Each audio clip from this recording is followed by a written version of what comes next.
up since 4 AM with shenanigans around the van. That will have been in my last video. I had a guy banging on the windows. The first time in 2 years that I've had the knock. It was an absolutely terrifying experience, but I'm starting to come around now. But I'm just so tired. The thing is, I've drove all the way to Sunderland, and I've been wanting to come to Sunderland for a long time because it's a fascinating city with so much history. In fact, there's that much history. I could be doing a different vlog every night with all stuff. But I've got here and I've done a bit of research and I found some interesting stories or some interesting facts about Sunderland.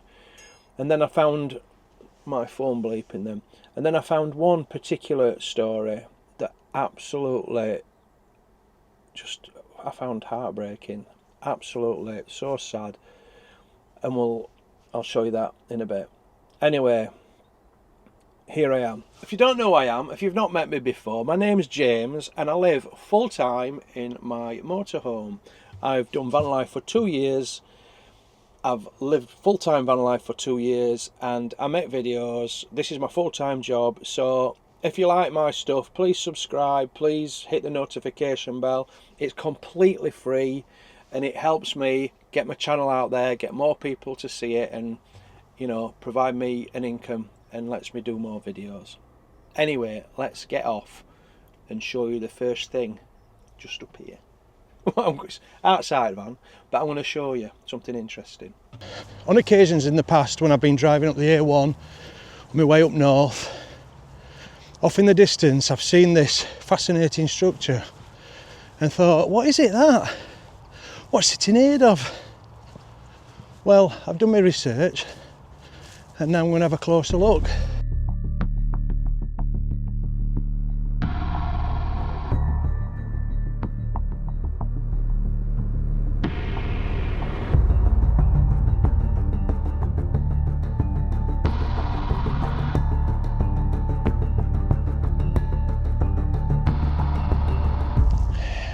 It was quite a steep set of steps to get up here, but worth it for this spectacular view. This is the Penshaw Monument and I hope my camera can do it justice because it really is huge. This is a hill in Penshaw and it's got fantastic views all around, which are even better on this beautiful morning. It's built in the Greek style of the Temple of Hephaestus, I think it was called, which is a temple right at the side of the Acropolis. Because the Victorians, when they built this in 1844, they were obsessed with classical architecture.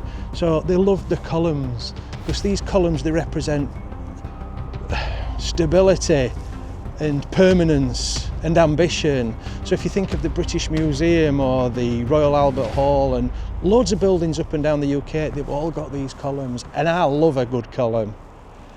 It was built to commemorate the life and work of John Lambton, who was the first Earl of Durham, and he was a real good egg apparently, because although he was incredibly powerful and wealthy, he'd made all his money from mining, he was a man of the people, because at the time it was only wealthy people and landowners that had the rights to be able to vote, and he campaigned tirelessly for their rights, and eventually we all got to be able to vote, so it all started with him.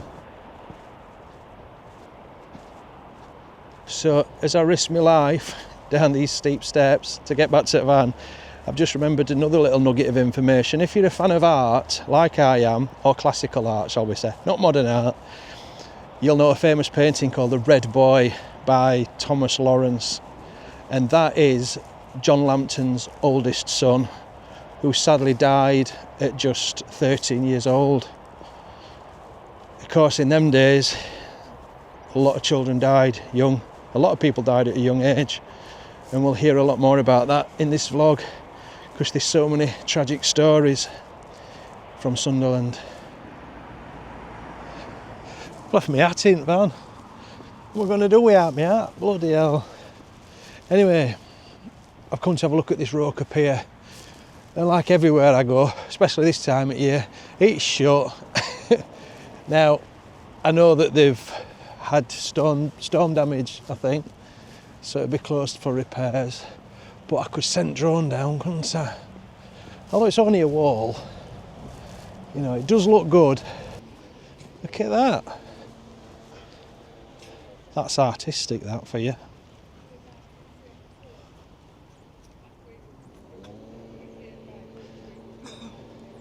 You see, you never associate Sunderland with a beach, do you?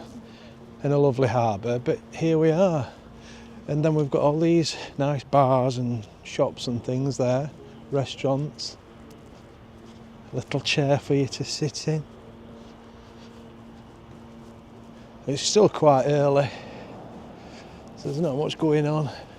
There's not much sunbathing happening. Isn't that lovely? It really is lovely. Oh, isn't it nice?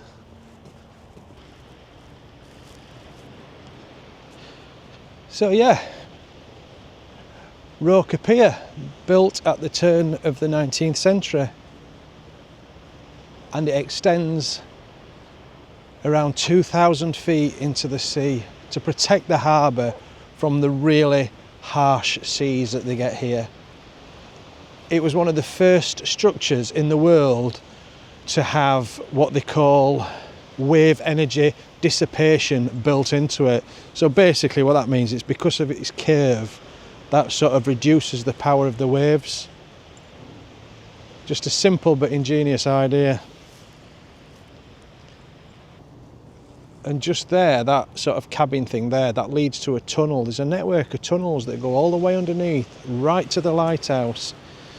Because when there's bad storms, the engineers and the lighthouse man, they still need to get there. When you think of Sunderland, you don't think of this, do you? I would have never. You know, obviously if you're from round here, you know about the beach and the harbour and everything, the marina. But for somebody like me who's not been before, it's quite surprising. It's really lovely.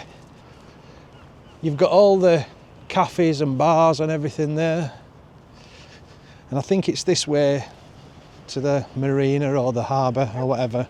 We'll go and have a look. And then I might get some breakfast. Morning. Hey up, you alright? Do you do like toasted tea cakes? Huh? Can I have one of those? And could I have a latte, please? Take sugar. No, thank you. French tea cakes. Oh, I've got one of them. I'll have one. Yeah, Would you like it just toasted with butter, or would you like it some jam on as well? just toasted with butter, please. So, we've got a toasted tea cake and a coffee. Look at all that butter on that. And a latte. And it was £3.80. Which is a bargain. I must say, it's really very lovely around here. There's a lot of people fetching the dogs, having a walk on beach, getting a coffee and just chilling out, enjoying this beautiful weather. When you think how cold it's been recently, it's really quite mild today.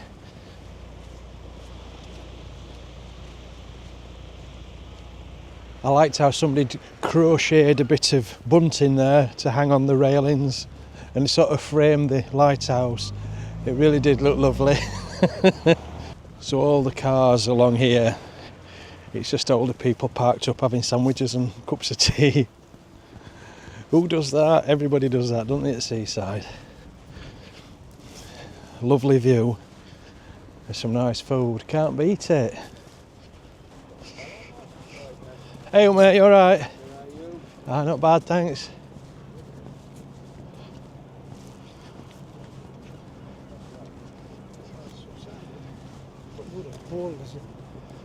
I've just spotted these steps that go down into the estuary. They're fantastic, aren't they? Oh, they're fancy.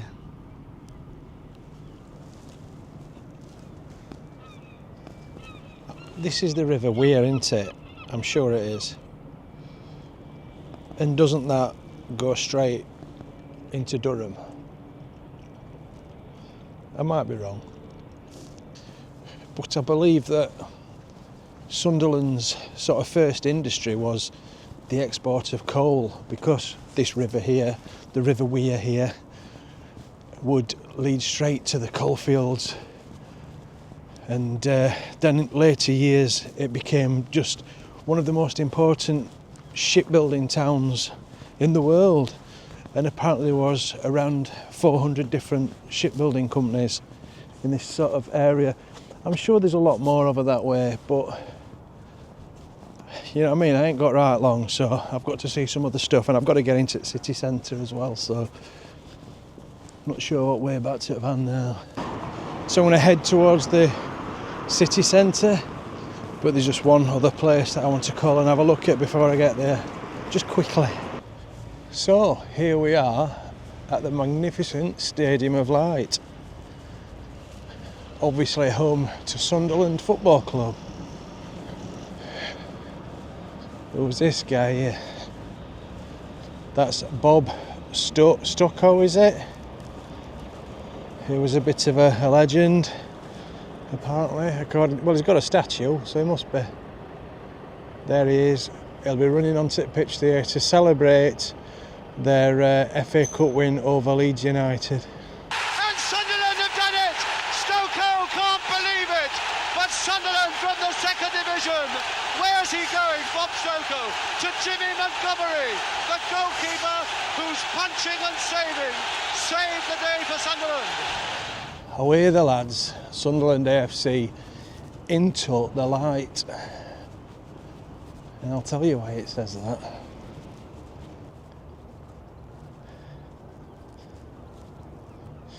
I like that. That says a lot, doesn't it? Because a lot of these football grounds, they've all got the statues about the famous players. But this one is for the fans. Fans past and present that are all bonded together by their love for the club. And it's where people who've lost family members can come and put their flowers down. And I see lots of people have painted all these stones and stuff and put pictures.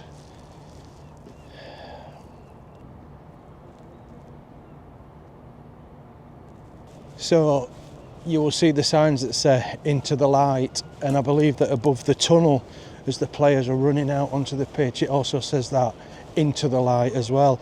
And that's because this ground, this football ground, the Stadium of Light, was built directly over the site of the Wearmouth Colliery, which closed in 1993. And when it was built hundreds of years ago, I presume, it had the deepest mine shafts in the world, and it had tunnels, it had mines that went right out for miles underneath the North Sea. And the mine claimed the lives of 307 men and boys. And I had a look on a website to commemorate all the people that lost their lives there in the mines here.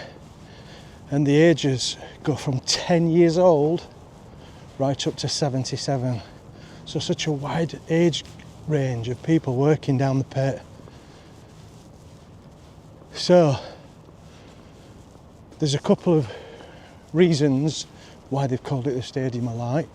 One of them is because I think there used to be a sign above the mine as the workers were coming up, and it would say into the light, because that's what they'd be looking for. They'd be looking for the light as they were coming back up above ground. And another reason, apparently, is because of the lamps that they used to have, the Davy lamps, that would give them light, give the miners light. So it was very important. I've been fortunate enough to go down a mine, and you can't even comprehend blackness like being down a mine. So I believe there's a sort of monument for the Davy lamp. It must be around this side. In the middle of a roundabout. How do you get to it?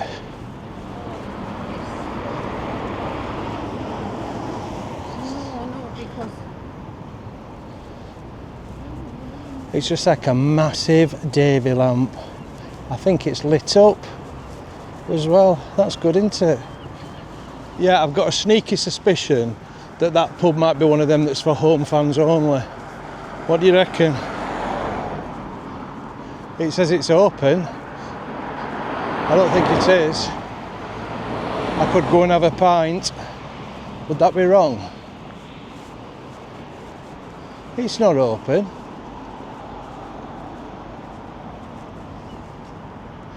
Oh, that's a shame. The sign says open, the door says otherwise.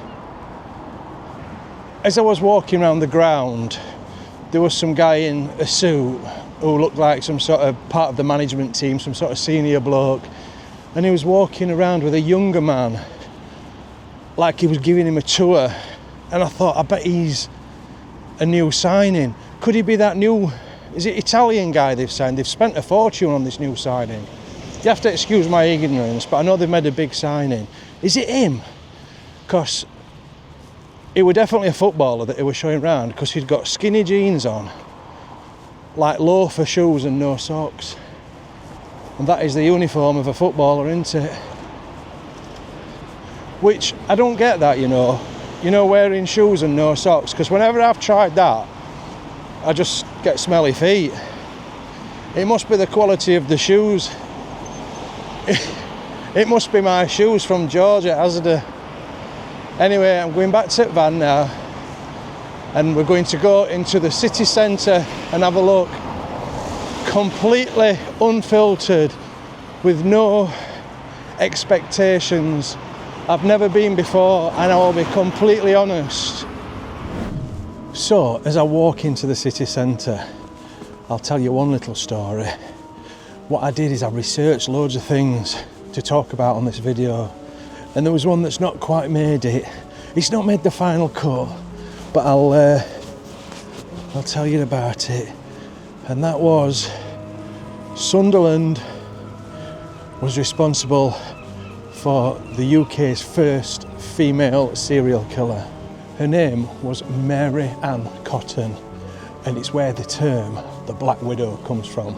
Of course, this was the Victorian period. It's always Victorian period, isn't it? And apparently, she was responsible for the murder of 21 people.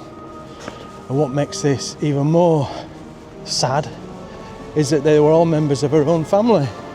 And she kept getting away with it, because in those days, the investigation methods were pretty primitive, until they discovered new science that could detect arsenic in bodies, and they exhumed the bodies.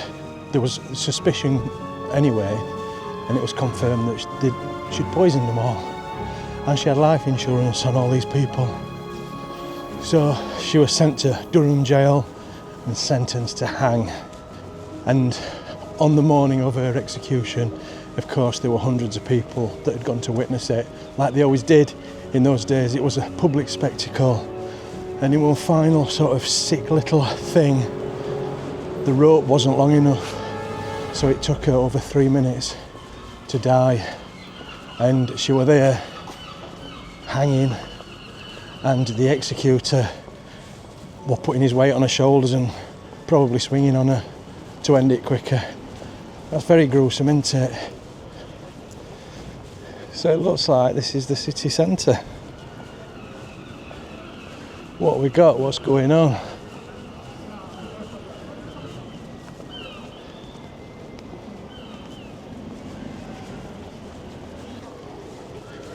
It's not a massive place. I think Poundland's seen better days. Bookies, tanning place, boarded up shops. We've got a shopping centre here, we'll have to have a look in that. I wonder if there's a market. Look at that hideous atrocity. And the one down there. And then look at that one, they've tried to jazz it up with some colours. And it's not really made any difference.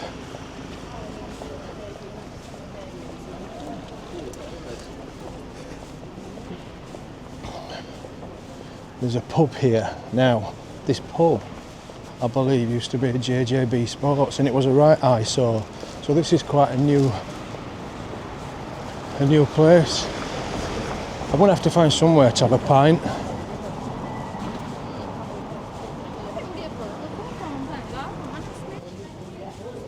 It looks good, doesn't it?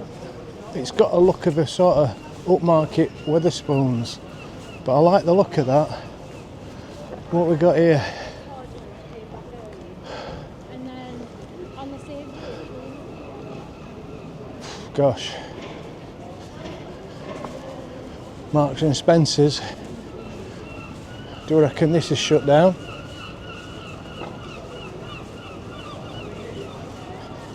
So look, yeah, an old Marks and Spencer's building there. That's got to be 1930s, 1940s probably, and it's empty. What a surprise. I mean, of course, the $1 million question is there a boys? There's got to be a boys in Sunderland, hasn't there? I mean, you're nothing if you ain't got a boys. I need some haberdashery. Look at this here. It's really a bit depressing.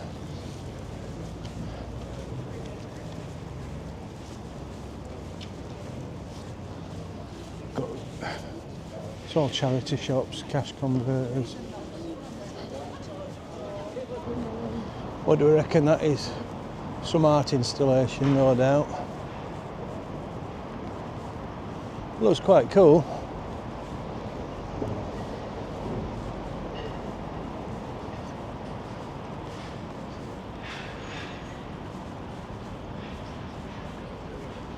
Is that it then?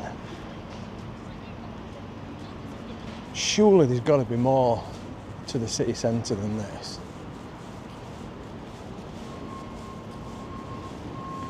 I've seen one half decent pub.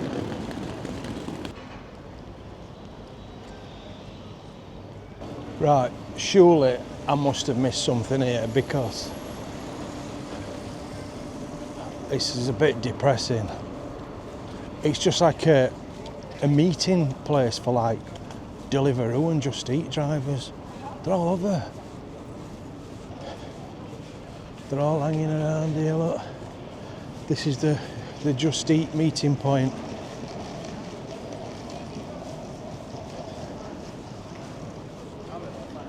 Oh, James, you're turning into one of them vloggers that just films all bad stuff and that.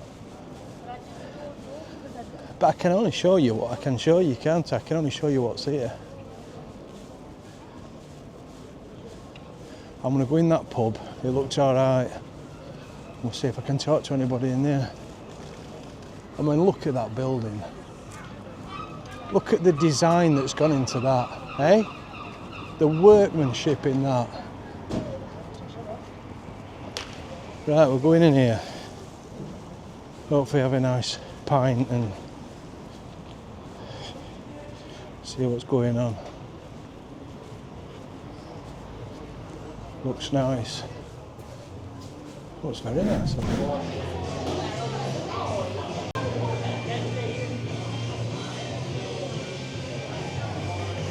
I've got to say the staff in this bar are the best by far. Lovely staff, especially you. And they've been telling me where to go, haven't you? Yeah, that Lorraine and David are Sunderland's best barmaid, by the way. Oh wow! Best barmaid. What, you?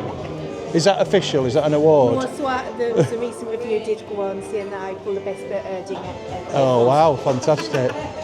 Oh well, it's lovely to meet you. I'm going to sit and have my beer and I'll have a look at the places you've told me about. I'm going to have a look at them. Make sure you have a look upstairs as well. Can I go up then? Is there? Oh, no, there's a networking event on, sorry. Is there? Yeah, Oh, never mind. I'll go and have a... Enjoy your visit to Sunderland. I will do. I'm loving it so far, yeah. No worries. Lovely to meet you. Enjoy your See you in a bit, mate. Cheers. So, that is a lovely pint of jute. If you've not tried that, from the Salt Brewery, lovely beer. And I'm just admiring this view. It's wonderful. Well, that was a great pub and independently owned as well. And it was clear to see how much effort and work had gone into renovating the building, which before this family took it over, it was very much an eyesore. I think it was a JJB Sports. It was awful, really, the shop front. So they've done a cracking job. A big shout out to the staff in there, David and Lorraine, who were absolutely lovely. And I was chatting to them for a while. Right, where are we going?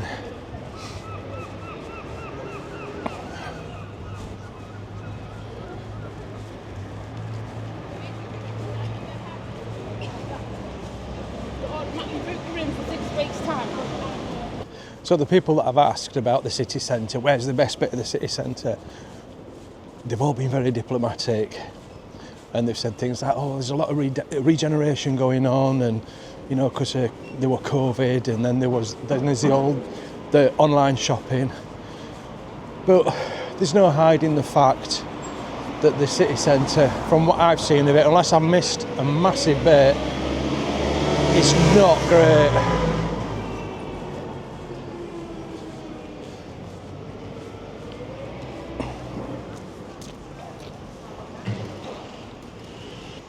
Is there a market?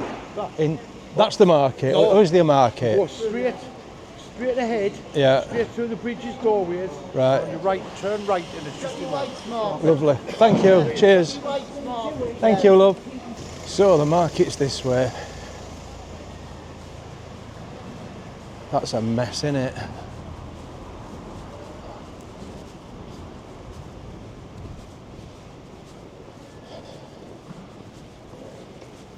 Are you like me, you know, when you ask people directions and then they start telling you, you just don't listen? And then I always have to ask somebody else. I do that all the time. I think he said straight on this way. Let's have a look. Well, it's all happening in Greg's. That's a good Greg's art, isn't it? What we got? Let's see what's happening. Well, this is a bit better, isn't it? If you like shopping, I mean, I don't. And I'm only doing this for you lot. I can't think of aught worse. This is like hell to me.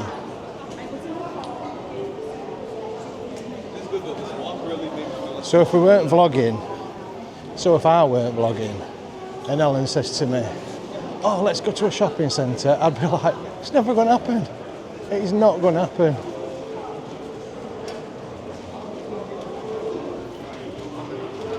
But yet here I am, like a sado, and I'm bloody filming it. I'm filming my desperation. Fancy letting them part there, that's disgusting. So you can have your picture taken with Paddington. Is he from Sunderland? There's another Greg's there, and it looks like they're opening another one there. They've got every avenue covered. Yeah, so I went wrong. It just proves I didn't listen to that bloke when I asked him. I need to go back to where I was. And I don't know what it's called. And if you're a Mackham, please don't take this wrong way, but I've just asked somebody else and I couldn't understand the bloody word they were saying. Jewish market or something. That would be great, that. Don't ever, whatever you do, make that mistake of confusing a Mackham for a Geordie. People will say, like, from other parts of the country, they say, oh, you all sound the same. They don't. It's different dialects, and you'll offend them. Oh, bless her. That's it. I've just walked straight past it. Jackie White's Market. Well, that's not what they said. Jackie White's Market, or as they said, Jackie White's Market.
Well, it is what it is, innit?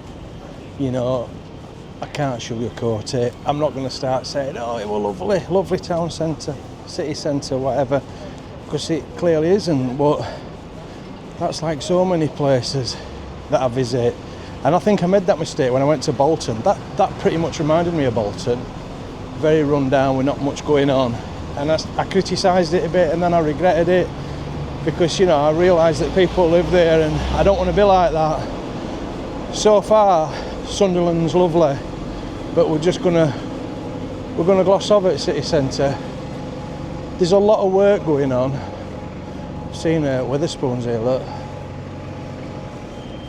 And look at that building. There seems to be work going on all buildings.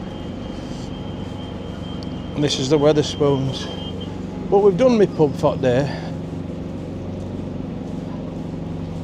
Now there's a museum, I think it might be there. I'm going to go and have a look. So yeah, there's the museum and winter gardens, and I wonder if this is it here. It says museum open as usual. It's at the side of the park, and that looks like the park there. Yeah, museum and winter gardens. Let's go and have a look. So that is apparently Wallace the Lion. And that is a Nissan Bluebird, and that will be there. I actually quite like that. I'd have that. I bet that's collectible, that now. And of course the Nissan plant opened in Sunderland, didn't it, back in the day, and created a lot of jobs. There we've got the lighthouse. Thought that was their dog then. And whatever he is, diver's suit.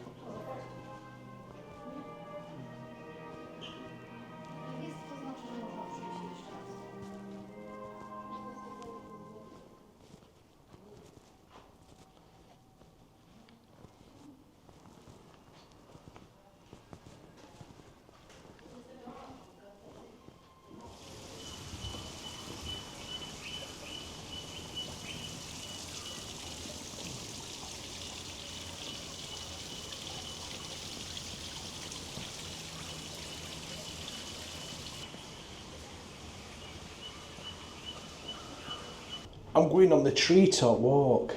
This is brilliant, I love it. See, you come in these places, you've got a museum, you've got a library, a cafe, a lovely park, and a treetop walk. What more do you want? Don't know what she was saying.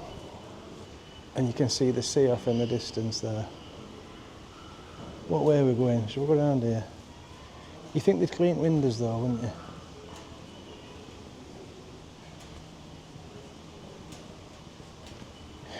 I love that sort of humid atmosphere, you know, that smell, the smell of plants, the smell of tropical plants. I love that.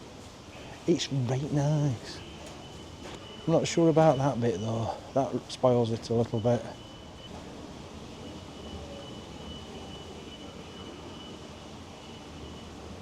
Now, is that a monkey puzzle tree or just a weird Christmas tree?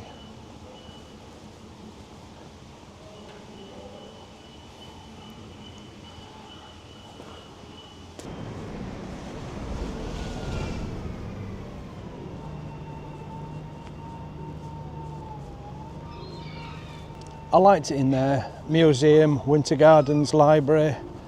There were 3 floors. I didn't film it all. I'm not just doing a video where you walk around the museum. But yeah, that's worth a visit. And that's right in city centre. So we found the mad bird man here. Do you think he's going to eat one?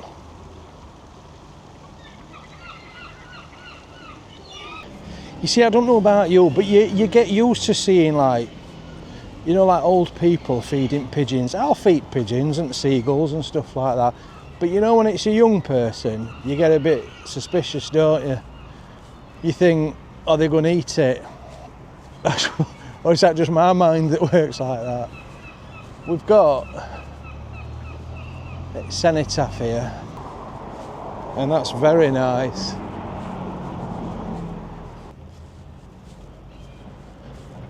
This is a lovely park. and obviously Victorian, because they knew how to do it, didn't they? And you've got all the names on the floor here, look, of the veterans. We'll get to the sort of sad part of the video now, because I want to share with you a story which is awful. It is lovely here, it's really tranquil. And I've got an old photograph which I'm going to put on the screen and hopefully match that up. I think I'm in the right location. And I want to share with you a story that's absolutely heartbreaking. The building in that photograph was called Victoria Hall. It was a magnificent building, said to rival Crystal Palace. Huge place. It's not there any longer, I'll tell you why. But I want to take you to Saturday, the 16th of June, 1883, at 3 p.m. Now, at the time, there was these acts travelling the country, magic acts. They were like a new thing. Conjuring, talking waxworks, lifelike marionettes, whatever that is, I'm not sure. And ghost shows, you know, these travelling ghost shows. And kids would go crazy for it. Now, one of these acts was called The Fays, Mr. and Mrs. Fays. And they took out advertisements in the local paper promising this spectacular show, but they would be giving away prizes and toys to all the children. Now, word got out about this event, and of course, all the kids in Sunderland wanted to go. And in those days, it were different, you know, but they'd let the kids go on their own because I guess it was probably a lot safer, or they thought it was a lot safer. Or we think it would maybe a lot safer, I don't know. But they let all the kids go on their own. And there was 2,000 children packed into the auditorium. And they had a great show, it was wonderful. The Fays put on a fantastic act and the kids loved it. You can imagine the screaming and the laughter and the fun that they had. But then at the end of the show, that's when the calamity struck. Because the Fays wanted to whip them all into a frenzy so they would never forget this amazing performance. And they started throwing toys and sweets into the audience. Now, these only reached the lower floor, the ground floor, and there was 3 floors. There was kids on the 2nd and 3rd floor looking down, seeing all these kids on the ground floor that were getting all these toys and sweets, and they wanted some. So they made their way to the steps and they started running because they wanted to get to the ground floor. They'd all run and they ran down the steps, and unfortunately there was a door bolted, closed at the bottom of the steps. And sadly, 183 children died. They were crushed. 183, between the ages of just 3 years old and 14. Now, obviously there was a few adults around, including the caretaker, and when they saw what was going on, they tried in vain to save some of the children, and they didn't manage to lead some of the children that had not sort of got there yet. They managed to lead them out to safety. But when it became apparent what had happened, that these children had died, they took the bodies out and they laid them in rows in front of the building. And then the word got out. All the parents, you imagine the panic when the word got out, and they all rushed to the site to find their kids, to find their loved ones. And imagine the horror, you know, when one father arrived to find 4 of his children were dead. His only 4 children were dead. Now, I've looked this up online, sort of the death records, and you can see them there. He lost 2 boys and 2 girls. But there was other families that lost a couple of kids, 2 children, brothers and sisters, toddlers, 3 and 4 year old, gone with their older siblings to watch this magical event. So when this happened, the nation was traumatised by it. It deeply affected the whole nation. Even Queen Victoria was heartbroken by it, and she contributed to a fund that was set up to sort of raise money for the victims and for their families. Businesses in Sunderland closed for a week, and it was like a week of mourning.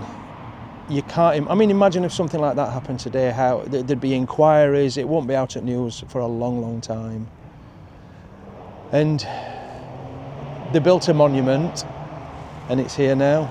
This monument was in the graveyard where the children are buried, or the majority of the children are buried, and it's been restored and then put in this sort of dome, and on it says, erected to commemorate the calamity which took place in the Victoria Hall, Sunderland, on Saturday the 16th of June 1883, by which 183 children lost their lives. And it's a statue of a grieving mother holding the body of a child. And I don't know about you, but when I read stuff like that, it upsets me, it affects me. Because yeah, it might be 150 years ago or whatever, but those people were just like us, with their dreams and their aspirations. You imagine losing all your kids. Imagine losing one kid. So when I read that, it's like upset me, that story. In a way, I wish I'd never read it. But I wanted to share it with you. And there's one good thing, one sort of good legacy that come from it. There was a child, now I don't know if he was in the event or he just lived in the area. He was from Sunderland, whose name was Robert Alexander Briggs, and he was upset by it, obviously, and he didn't want anything like that to ever happen again. And he invented the sort of, I don't know the technical name, you know, like the crash barrier that goes on security doors, the bar. He invented that, and they're still in use today. So I guess some good come out of it, and that's probably saved countless lives. Anyway, I just wanted to share with you that tragic story. It's very poignant.